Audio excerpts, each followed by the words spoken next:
జమీలుద్దీన్ గారు, మరో కీలకమైన అంశం రైతాంగానికి సంబంధించి. రైతులు ఇప్పటికే మనం చూస్తున్నాం, పెట్టుబడి సాయం అందక తీవ్రంగా ఇబ్బందులు పడుతున్న పరిస్థితి, ఆర్థికంగా చితికిపోతున్నారు. 500కు పైగా రైతులు ఇప్పటికే ఆత్మహత్య చేసుకుంటున్న దయనీయమైన పరిస్థితులు తెలంగాణ వ్యాప్తంగా నెలకొన్నాయి. మరోవైపు క్షేత్రస్థాయిలో మిల్లర్లు కావచ్చు, పంట అమ్ముకునేందుకు వస్తున్న సందర్భంలో కొనుగోలు కేంద్రాల్లో జరుగుతున్న ఇబ్బందులు కావచ్చు, వాటిని కూడా ఎదుర్కొంటున్న పరిస్థితి కనిపిస్తోంది.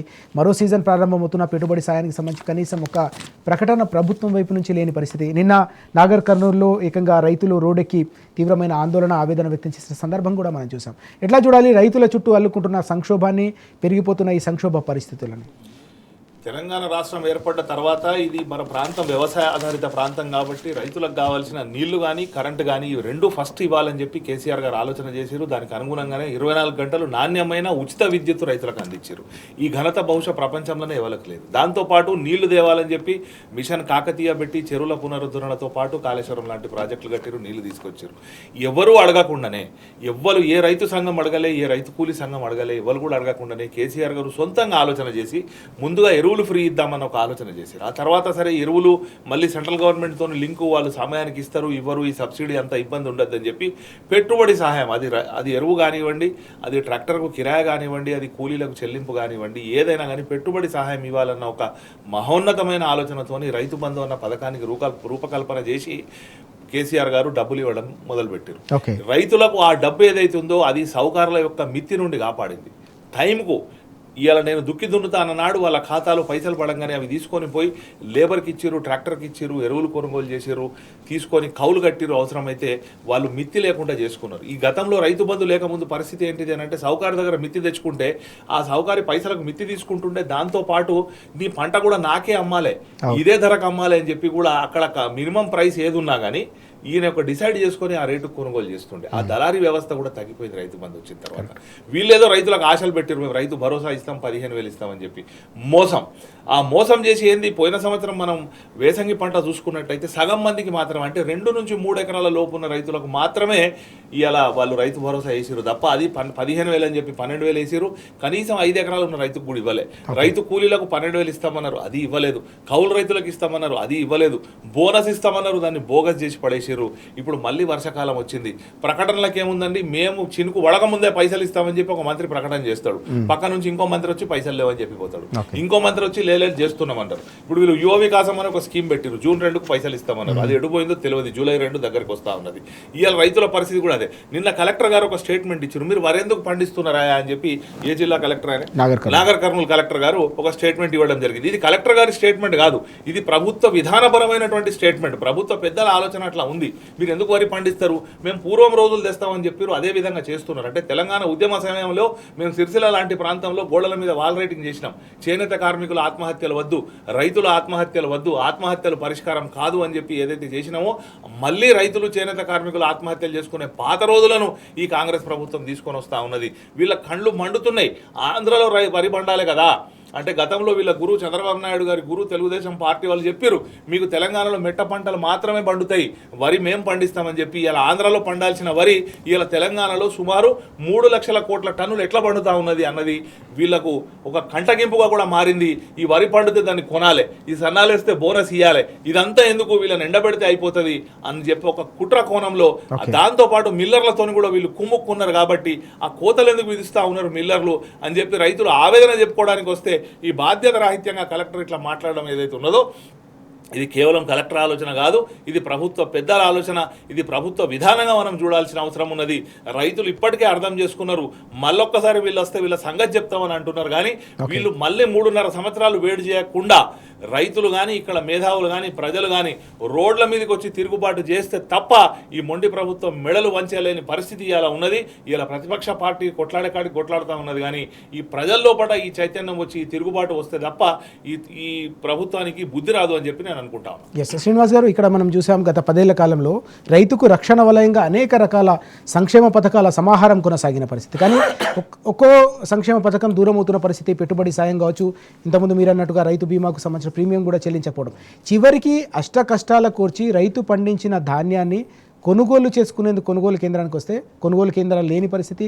అక్కడ కూడా అమ్ముకుందామంటే కూడా పూర్తిగా దానిలో రకరకాల కారణాలు చెప్పి కోత పెడుతున్న సందర్భం. ఎట్లా చూడాలి రైతుకు చుట్టూ పెరుగుతున్న ఈ సమస్యల్ని? కేసీఆర్ గారు ప్రాణం నా తెలంగాణ, తెలంగాణ ప్రజలు నా ప్రాణం అనుకొని బయలుదేరిన వ్యక్తి. 15 ఏళ్ళు తెలంగాణ కోసం పోరాటం చేసి తెలంగాణ సాధించుకున్న తర్వాత ఆ తెలంగాణ జీవితాన్ని ఆయన అర్థమైంది, ఎట్లున్నదనేది ఆయనకు తెలుసు.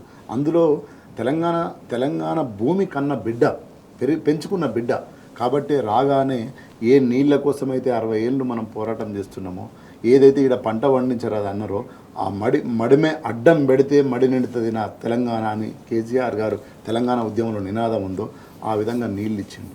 అదేవిధంగా అప్పటికి అన్న మీకు తెలుసు, మనం అందరం విలేజ్ నుంచి వచ్చినాం. 2 phase 3 phase కరెంటు. ఎన్నోసార్లు రైతులు పురుగు కొట్టి, పాములు కొట్టి, షాకులు వచ్చి చనిపోయిన రోజులు రైతులను మనం ఫ్యాక్ట్ ఫైండింగ్ పోయినాం. ఎంతోమంది రైతులు ఇట్లా రాలిపోయినరు. ఏదో 3 phaseల కరెంటు ఎప్పుడు వస్తుందో తెలియదు కరెంటు. అప్పుడు ఫోన్లు కూడా లేవు. ఒకరికి కరెంట్ వస్తే ఇంకొకటి కూత పెడితే అవతలడు వచ్చి ఆ బాయికాడు వచ్చి మోటార్ పెట్టుకునే పరిస్థితి. 6 నెలల తర్వాత ఒక ముఖ్యమంత్రి అన్నాడు స్పష్టంగా, కాంగ్రెస్ ముఖ్యమంత్రి ఏమని, మీకు తెలంగాణ సపరేట్ అయితే మీరు చీకటిలో జీవిస్తారు, మీకు పరిపాలన రాదు, మీకు వండుకోరాదు, తినరాదు. ఇంత అవమానం చేసిన ముఖ్యమంత్రి అసెంబ్లీ హౌస్లో ఇస్ రికార్డెడ్. 6 నెలల్లో 24 గంటల 3 phase కరెంట్ ఇచ్చిండు. 3 phaseల కరెంటు 24 గంటలు. రైతు పట్ట పగలు ఇంత బువ్వ తిని మంచిగా పోయి మీటర్ నొక్కొని పొలం బారించుకొని వచ్చిన రోజులు. ఇదంతా కేసీఆర్ గారు ఈ తెలంగాణ కోసం నా ప్రాణం అనుకున్న కేసీఆర్ గారు కాబట్టి అదంతా చేసిండు. ఇప్పుడు ముఖ్యమంత్రి ఏంది, అధికారమే లక్ష్యంగా 6 గ్యారంటీలు, 42 హామీలు, 420 హామీలు ఇచ్చి అధికారంలోకి వచ్చిండ్రు. ఏమని మాట్లాడిండ్రన్న, రాగానే ఈరోజు తెలంగాణ సమాజం ప్రశ్నించాలి, రాగానే 6 గ్యారంటీలను చట్టబద్ధత చేస్తా అన్నావు. ఎందుకు చేయలేదా చట్టబద్ధత? ఎవడడ్డం వచ్చిండు? నీ క్యాబినెట్ ఉంది కదా, క్యాబినెట్లో తీర్మానం చేసి చట్టబద్ధత చేస్తే రేపు మేము వచ్చినా, నువ్వు వచ్చినా, ఎవడొచ్చినా అవి నువ్వు ఇచ్చిన 6 గ్యారంటీలు అమలైతే కదా. ఆ చట్టం ఉంటుంది కదా స్పష్టంగా. 6 గ్యారంటీల అమలు, చట్టబద్ధత ఎవడడ్డం వచ్చిందని అడుగుతుంది ఈరోజు తెలంగాణ సమాజం అడగాలి. అదేవిధంగా రైతు భరోసా అంటే, 4,000 పింఛన్లు అంటే, 2 లక్షల రుణమాఫీ అంటే, నా చెల్లెళ్లకు 1,16,000 కాదు నేను తులం బంగారం అంటే ఏ చెల్లెకని ఇచ్చినావా? నా అక్కలకు 2,500 రైతు కూలీలకు నేను ఇస్తా అంటే, రైతు కూలీలకే కాదు రైతు కౌలుదారులకు కూడా ఇస్తా అంటే, ఇప్పటి వరకు విధి విధానాలు పెట్టకపోతే అంటే స్పష్టంగా మోసం చేసి ఈరోజు అధికారానికి వచ్చినాం. ఏది నీ విధి విధానాలు కౌలు రైతుల మీద చెప్పు, ఏది నీ విధి విధానాలు రైతు కూలీల మీద చెప్పు. ఏది నువ్వు 15,000 ఇస్తాన్నావు కదా, ఏది 15,000 ఎకరానికి అంటే మొత్తం ఎక్కడ కూడా ఏ వ్యవస్థను కూడా అధ్వానం చేసిండు. ఎందుకు అంటే ఆయన గురువు గారు మంచిగా ఉండాలి కదా, గురువు గారు పరిపాలిస్తున్న చంద్రబాబు నాయుడు ప్రాంతం మంచిగా ఉండాలి కదా. అందుగురించే ఈరోజు ఈ ముఖ్యమంత్రి అంటాడు, కడుపు పట్టుకొని పేగులు మూట కట్టుకొని దుబాయ్ పాలమూరు లేబర్ ఎక్కడ కనిపించినా అదే నాగర్ కర్నూలు జిల్లాలో వరి పండిస్తుందంటే నువ్వు ఆనందపడాలి. ఒకప్పుడు బొగ్గనాల బోడు, ఒకప్పుడు పల్లేరులు మొలిచినాయి, ఇప్పుడు పల్లెనా మంచి పంట పండుతుంది. ఆ పంట పండుతుందని నువ్వు అప్రిషియేట్ చేయకుండా వరి ధాన్యం ఎందుకు వేస్తున్నావు అని కలెక్టర్ ఎట్లా అడుగుతాడు? కలెక్టర్ ఎవరు చెప్తే అడిగిండు? పాలసీ చేసినవాడు, పరిపాలించినవాడు చెప్తే కలెక్టర్ ఆడ పనిచేస్తున్నాడు. కాబట్టి ఇదంతా కూడా గురువు గారు సుఖంగా ఉండాలి, చంద్రబాబు నాయుడు మంచిగా ఉండాలి, అక్కడ మంచి పరిపాలన జరగాలి, అక్కడ పంట పండించాలి, ఇక్కడ రావాలి, ఇక్కడ ఎండాలి. ఇది లక్ష్యంతోనే ఈరోజు ముఖ్యమంత్రి గారు పరిపాలిస్తున్నారు అనేది మనకు స్పష్టంగా అర్థమవుతుంది. కాళేశ్వరం తీసుకున్న ఎందుకు రెండు పిల్లర్లు పర్రెబాతే 4 సిమెంట్ బత్తాలు 4 ఇసుక బత్తాలు అయితే అయిపోతుంది కదా. ఒక మేడి గడ్డను పట్టుకొని మొత్తం కాళేశ్వరం అంటున్నావు, ఒక కట్టను పట్టుకొని. ఇంకా పైన ఉన్నదంతా 98% కాళేశ్వరం ప్రాజెక్టు ఉంటే నువ్వు ఒక్క పట్టు నిన్న కాకపోయినా గంధమల్ల పోయి నువ్వు ఓపెన్ చేసినావు. నీళ్ళు ఎట్లా వస్తాయి గంధమల్లకు? ఏం చేస్తావు నువ్వు? కాళేశ్వరం నుంచే కదా, ఎల్లంపల్లి నుంచే కదా, మల్లన్న సాగర్ నుంచే కదా, బస్వాపురం నుంచే కదా, రంగనాయక సాగర్ నుంచే రావాలి కదా నీళ్ళు. ఎక్కడి నుంచి వస్తాయి? అంటే ఈరోజు తెలంగాణ సమాజాన్ని మోసం చేసి అధికారంలోకి వచ్చిండ్రు. ప్రజలు స్పష్టంగా గమనిస్తున్నారు. ప్రజలే వాళ్ళకి బుద్ధి చెప్పాల్సిన సమయం ఏర్పడుతుంది. ఎందుకంటే కేసీఆర్ నాయకత్వంలో ఏ మాట అంటే ఆ మాట కట్టుబడ్డాడు. ఇంతకుముందు అన్నగారు చెప్పిండు, అర్జీ పెట్టుకుని లేదు, అప్లికేషన్ పెట్టుకుని లేడు, టింగ నొక్కితే రైతు బంధు పడ్డది. ఎట్లా చనిపోయిన రైతుకు వారం రోజుల దినాల లోపు 5 లక్షల రూపాయలు ఏవో అగ్రికల్చర్ ఆఫీసర్ వచ్చి చెక్ ఇచ్చిండు. ఎంత ధైర్యం ఆ కుటుంబానికి? ప్రపంచంలో ఇంత పరిపాలిస్తున్న ఏ నాయకుడు కూడా రైతు కోసం అన్నం పెట్టి రైతు కోసం ఆలోచించాలి. కేసీఆర్ గారు ఎందుకంటే ఆయన రైతు బిడ్డ, ఆయన రైతు కాబట్టి ఆ రైతు కోసమే ఆయన ప్రధాన ఎజెండా తీసుకొని ముందుకు పోయిండు.